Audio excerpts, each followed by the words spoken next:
On ne peut pas se permettre comme société que des citoyens n'aient pas accès à des liens essentiels que sont l'internet et le cellulaire.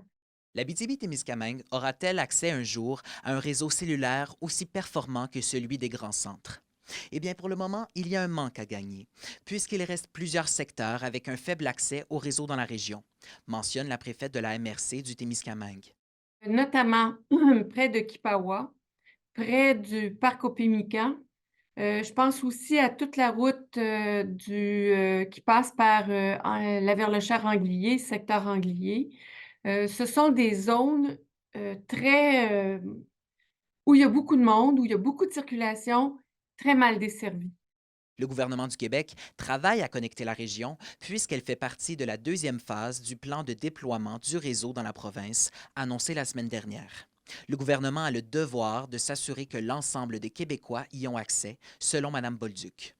C'est un service essentiel à tout point de vue. Je parlais tout à l'heure d'économie, de sécurité des personnes, de tourisme, mais au premier chef, notre population actuelle. On ne peut pas, se baser uniquement sur la bonne volonté ou la bonne foi des entreprises. Ça doit être une obligation qui est imposée par le gouvernement au bénéfice de la population, faut-il le rappeler.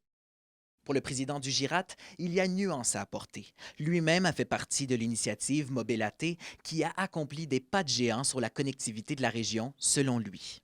Un projet d'une hauteur de 20 millions environ là, qui a permis d'installer 32 nouveaux sites cellulaires là, partout dans la région. Quand on regarde l'étendue du territoire avec les densités de population, on ne peut pas penser nécessairement à aller couvrir chacun des chemins forestiers puis des camps de chasse, mais je crois que ce qui est possible, c'est encore de bonifier la desserte au niveau de certains endroits où est-ce qu'il y aurait de la population à desservir, mais aussi, je pense, de manière prioritaire là, sur certains chemins. Le gouvernement du Québec confirme que les lieux exacts, compris dans la deuxième phase du déploiement du réseau, seront connus en août et que la mise en opération sera faite au plus tard le 31 décembre 2026. Félix Blaquière, RNC Nouvelles.